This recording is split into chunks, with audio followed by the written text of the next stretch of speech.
ప్రపంచ గతిని మార్చిన మహత్తర అక్టోబర్ విప్లవ స్ఫూర్తిని కొనసాగిస్తూ కార్మిక కర్షక ఐక్యతతో సిపిఎం బలోపేతం చేద్దామని సిపిఎం జిల్లా కార్యదర్శి కరణం ప్రసాదరావు తెలిపారు. ముఖ్యంగా ప్రపంచంలో ఎవరైతే హక్కుల కోసం పోరాడుతూ ఉన్నారో, ఆయా ప్రజల సామ్రాజ్యవాద విముక్తి కోసం పోరాడుతూ ఉన్నారో, సోవియట్ రష్యా వారి వెనక ఉండి వెన్నుదన్నుగా నిలిచి తన యొక్క సంపూర్ణ సహకారాన్ని అందించింది.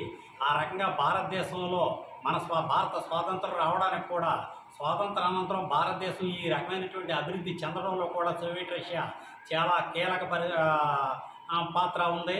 ముఖ్యంగా ఏదైతే భారీ పరిశ్రమలు ఈ దేశంలో ఏర్పాటు చేయడం జరిగిందో అవన్నీ కూడా సోవియట్ రష్యా సహకారంతో ఏర్పాటు చేయడం జరిగింది.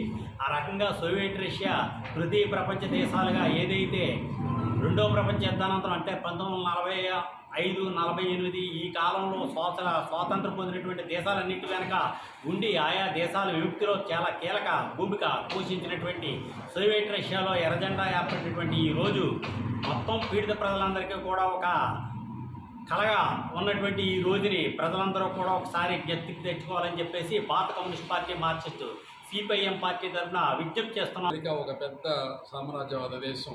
ఆ దేశంలో న్యూయార్క్ సిటీకి మేయర్గా ఎన్నికైంది ఒక సోషలిస్టు. ఇదే ఒక పెద్ద అంశం. రెండవది, భారతదేశంలో కేరళ రాష్ట్రంలో కమ్యూనిస్టు అధికారులు ఉన్నారు. ఎక్స్ట్రీమ్ పావర్టీ నుంచి రాష్ట్రం మొత్తాన్ని బయటికి తీసుకుని వచ్చారు. భారతదేశంలో ఇంకే రాష్ట్రంలోనూ ఇది జరగలేదు.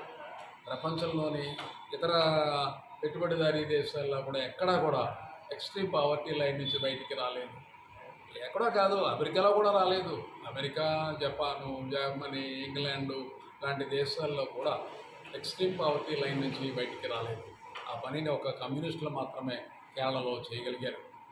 ఇక ఇతర దేశాల పరిస్థితులను చూసుకున్నప్పుడు ఈ రోజున ఏంటంటే ఒకరు ప్రజలందరూ కూడా సోషలిస్టు మౌలిక సూత్రాలను అధ్యయనం చేయడం మొదలుపెట్టారు. ఈ దేశానికి, ప్రపంచానికి కూడా భవిష్యత్తులో మంచి రోజులు ఉన్నాయని చెప్పి